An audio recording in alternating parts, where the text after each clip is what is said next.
Happy Halloween. Almost. Almost. Yeah, getting there, getting close. I'm so grateful for all of you who dressed up. I wore this outfit for the we had like a little 50s murder mystery dinner at my house about a couple of weeks ago, and so I was the hostess, so I thought I'd dress up in my little 50s gear, and it's back by popular demand because the people who attended that event asked me to wear it today. So okay, if you insist, I'll wear my fishnets to church, whatever.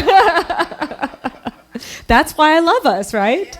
Because we have Mona doing the announcements, and we have our Celtic goddess doing the ceremony of Samhain. So I love this. I love this place.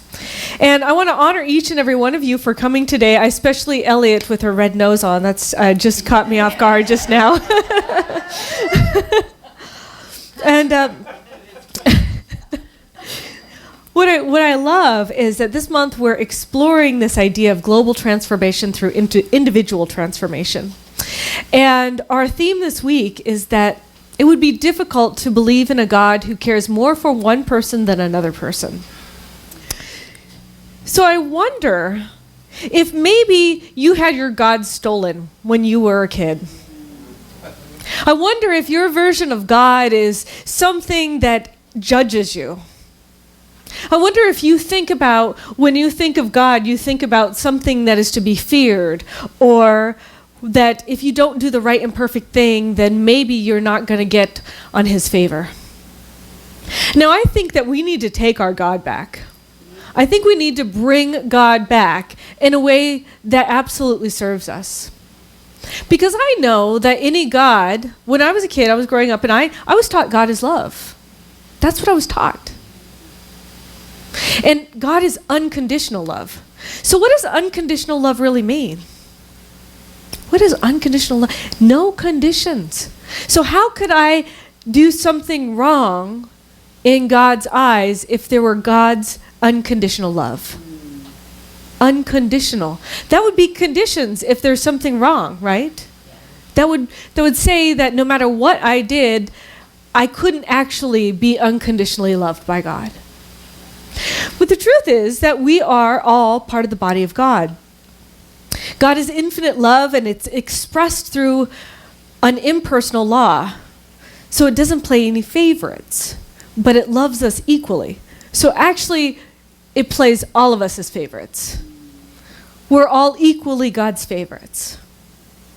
And every cell in the body of God is important and valuable as part of the whole body.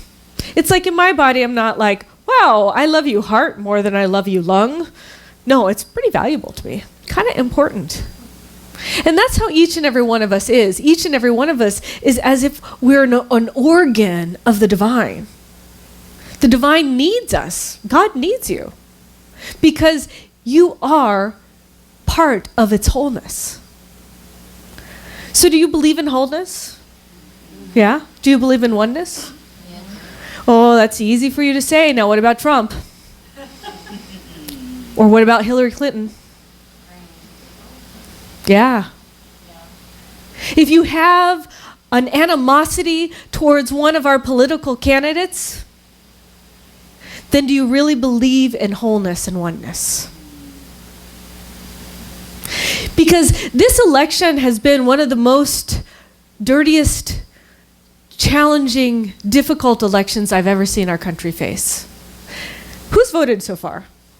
I voted. I voted early. Look at all those people who voted already. Good for you.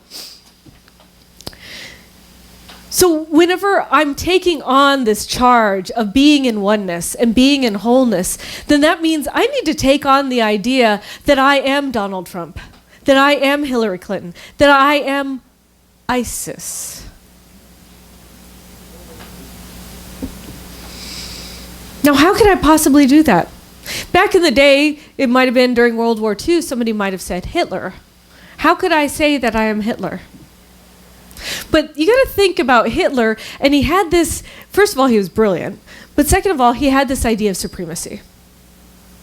That he's better than everybody else, and that his race is better than everybody else, and that blue eyes and blonde hair are better than everybody else, even though he wasn't. Yeah. Go figure that one. Reverend Deborah Johnson said, the problem in this nation and the world is supremacy. Whether it's putting human beings at the top of the food chain or putting one race above another race, one nation above another nation, one sex above another sex, it's supremacy. Where I feel like I'm better than you. It's evidence of a group of people actually losing ground on who they think they are and then trying to gain ground by overpowering somebody else. That's what supremacy is. But the fact is, here in this country, we need to grow up spiritually. On this planet, we do. I think I want to build a wall to take you out, to make sure you cannot be where I'm at. Now, how many internal walls are we building against each other? How many walls are we building against somebody who's the other? What I'm realizing, I went to this conference. It's the Association of Global New Thought Conference. It kind of blew me away. I was there Monday through Thursday. I was in San Diego. It had Temple Hayes, Michael Beckwith, Roger Teal, Ken Gordon, David Alexander. If you know those names, you know how powerful these people are in the world.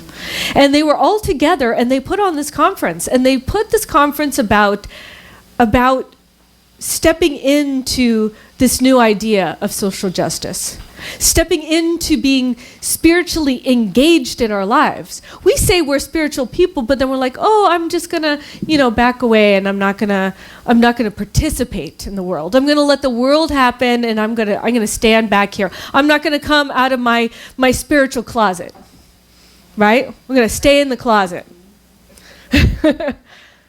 But we can't stay in the closet if we're going to be spiritual. We can't avoid these things that are happening. We have to take action. And the action starts from within, and then it comes out. As we let the truth of spirit within dawn in our lives, the body is healed, including the global body. We have to heal ourselves. I have to heal myself of any idea of separation between anybody else. Or supremacy, that I'm better than you, that I am in a position that is better than you are, that I know more than you do. Now, how many times have you walked down the street and maybe you've seen somebody on drugs or somebody homeless, and maybe you thought that, I'm so much better than that person. They should have gotten a job. They should work harder. But I can tell you, I've been addicted to drugs. I haven't personally been homeless, but I know a lot of people who have. Things happen to people. Life happens to people. We get in our dark spots. We have the dark night of the soul. And that doesn't mean that that person is less valuable than you or I. Or because somebody came from another country, that America is so great. We really feel like America is the best country. That's supremacy. It is. Now, we are a really amazing country. We are built on some amazing ideas. I love the Declaration of Independence. I love that document. I think it's amazing. But there's also the idea all men were created equal. That was penned by a man who owned over 200 slaves. So the thing is our country is confused because we're stating something. We actually have really good intentions, but our actions are different than what we say. Our actions are different. I learned about the policemen. So the origination of policemen was because back in the day we had our slave owners who were working on plantations, and the original police force was created to keep the slaves in line. So the original police force was a group of white people that were made to keep the black people in line. The next thing I've learned recently, and this is just blowing my mind, maybe some of you knew this stuff. The next thing I learned at this conference was that Christianity back in those times was used as a tool to make sure that slaves did not disobey their masters.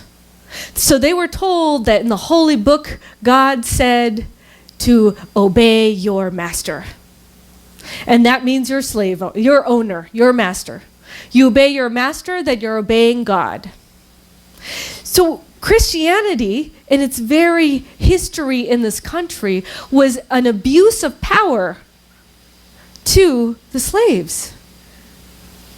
Just like our police force. And now we're wondering why all of a sudden there's racism kind of appearing. Why? Why do people keep getting shot? Why do black people of color, why do they keep getting shot? Because it's in our institutional history. It's in our race consciousness. It's who we inherited. We didn't even know it. I didn't even know it. We inherit these aspects from our four founders, our grandparents.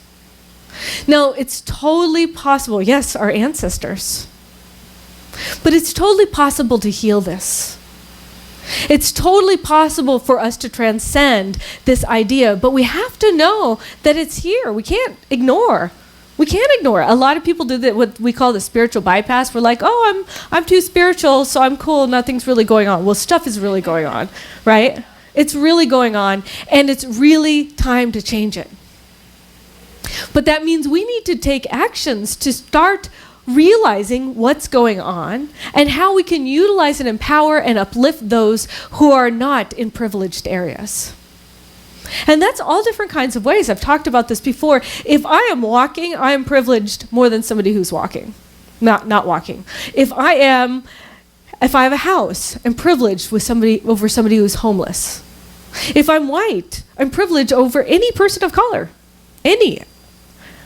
If I'm a man, I'm privileged over any woman.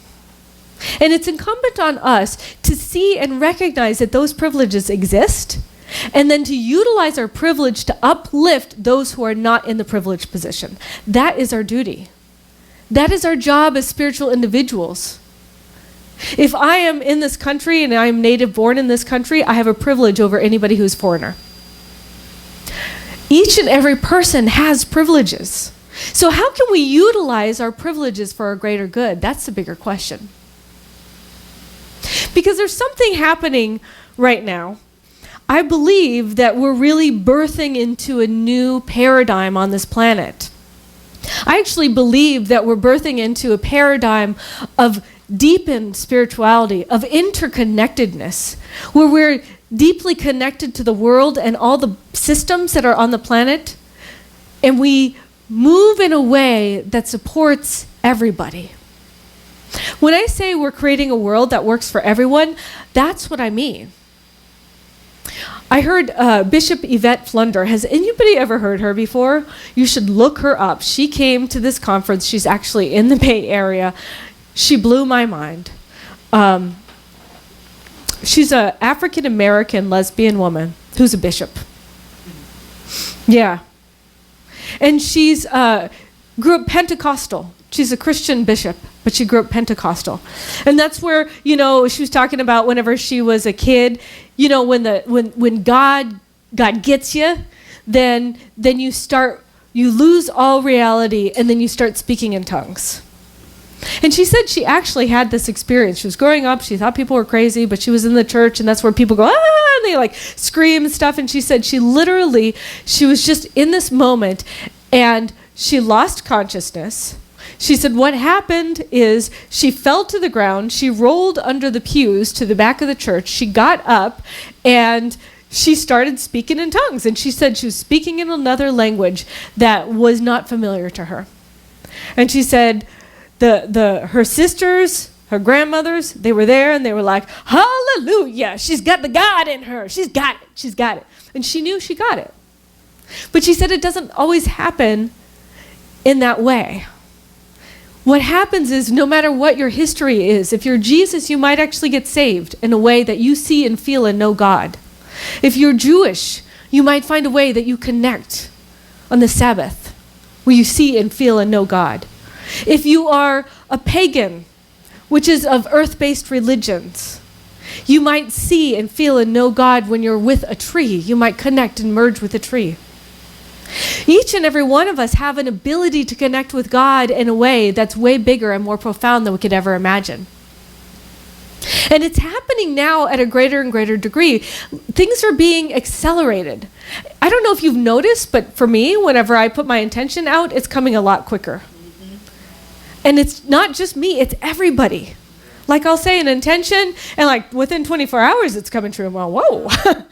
Before it was like 5 years ago. Oops, sorry, microphone. 5 years ago, I would say an intention, and it'd take a couple years, and slowly it would kind of come into my world.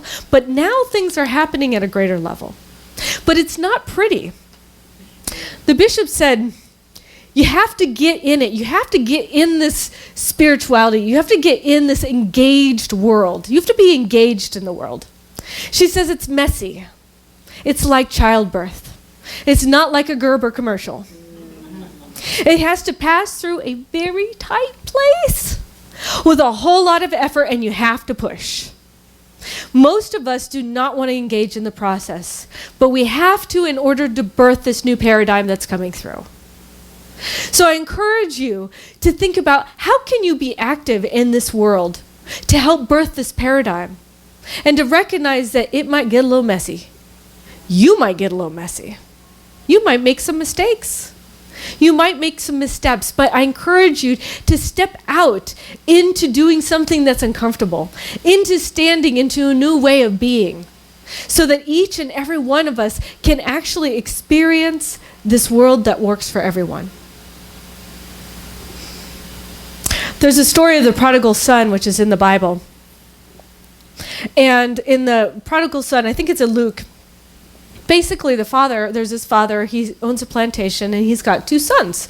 And the youngest son decides he wants to go off and experience life. So the father divides the land, and the son sells his land. He gets a bunch of money, and then he drinks, he does drugs, he parties, he goes to Vegas, he does all kinds of cool things.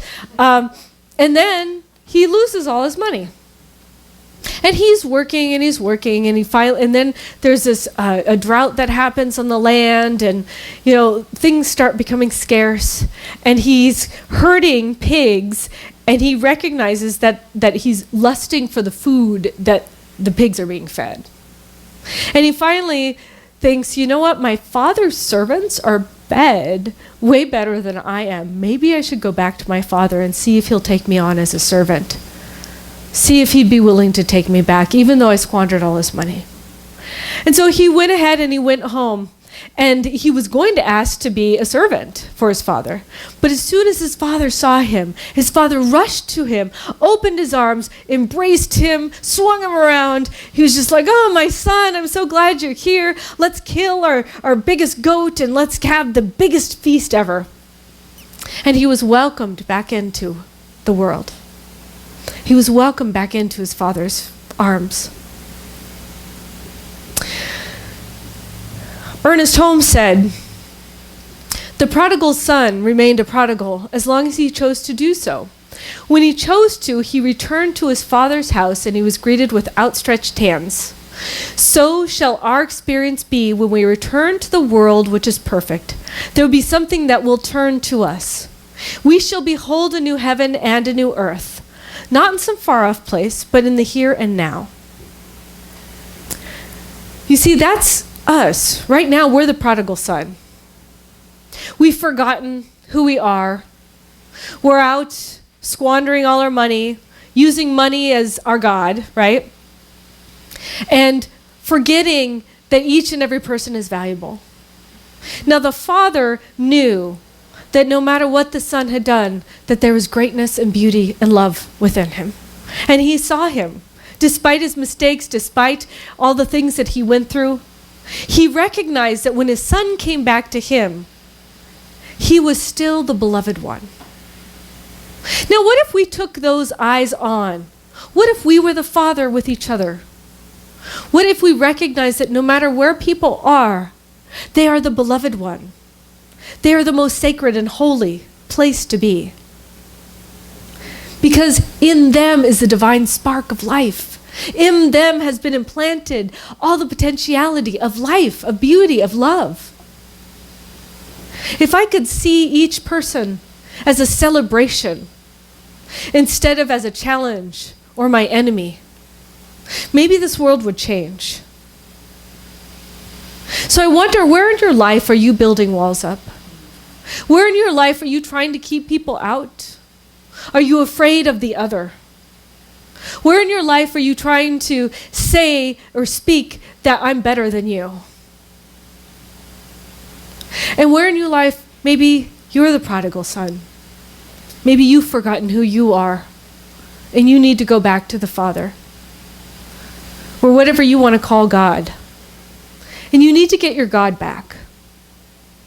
You need to get your God back. The God that's the love, the unconditional love of life. Not the God that was stolen from you, that somebody said was going to damage, harm, or hurt you, but the God of unconditional love.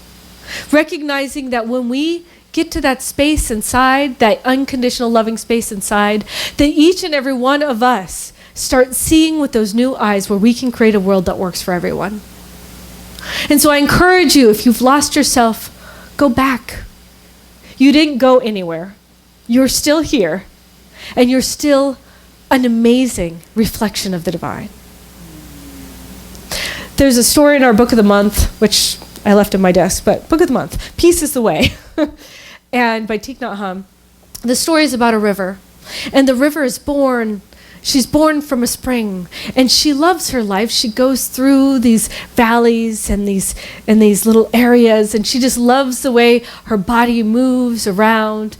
And then she looks up, and she sees these clouds, and she starts chasing after the clouds. She loves what the clouds are, what they look like. She's just enthralled by the clouds, and she's just enjoying her life, chasing and chasing and chasing the clouds. It's like it gives her joy. But then one day, the wind comes and it blows all the clouds away, and there's nothing in the sky. And she's devastated. She doesn't know what to do. She just has to be with herself. And she cries and she cries, and her waves lap up on the shore. And something shifts and changes in her, where she starts hearing her own sounds. She starts seeing the beauty of who she really is. She sees those waves and the way that her body moves. She hears how her tears hit the water. She hears each and everything, and all of a sudden, she realizes she was chasing something outside when it was all inside all along. The beauty that she was seeking was inside. And then she realized not only that, but the clouds were made up of her. The little drops of water, that's what she was made of. She was made up of the clouds. And that's what each and every one of us is. Sometimes we're chasing that thing outside of ourselves, thinking it's the thing that we need to do or see or have, when really it's all inside already.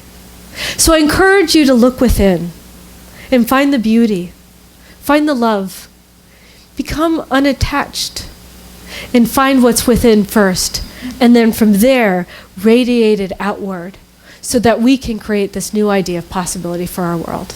Are you willing to do that? Yes. All right, let's do it. Let's pray. I am so grateful to be here today, to be in a space of a new creation. I know that no matter who I thought I was, or how I thought I should be, that there is a God of unconditional love that is in and through each and every particle on this planet, the seen and the unseen, and this God is of unconditional love. And when I think of unconditional love, I think of my cat purring, sitting on my lap and smirgling my leg. I think of my mom looking into her eyes whenever we just get a great big hug.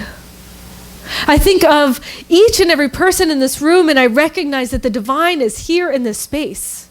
I know that the infinite one, that God itself, is here, moving in and through each and every one of us. And so I declare that there is a great awakening today. There is a great awakening that is happening within each and every one of us. And that my vote is a vote of love and light. My vote is a vote of justice. My vote is a vote of standing for everyone, even when they're different, even when I don't understand.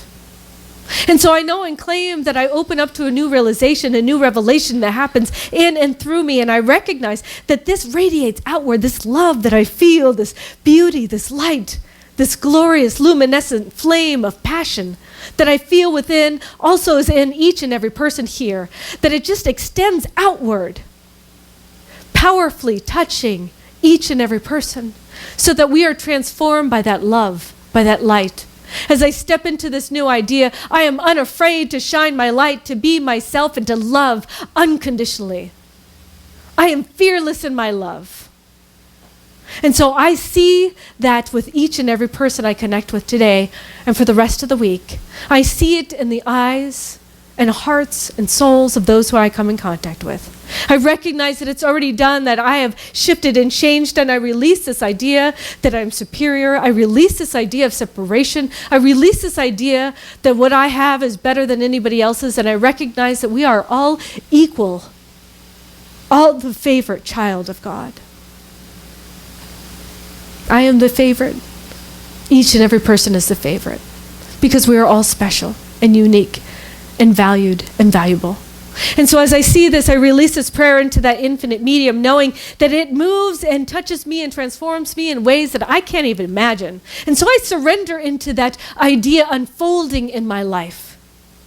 As we birth this new paradigm of conscious spirituality, of engaged social justice, that I recognize that justice comes when love is present. And so I surrender into that idea, and I let it flow easily and effortlessly with absolute gratitude. Absolute gratitude. I'm so grateful. I let it go and let it be, and so it is. And so it is. Namaste, everybody.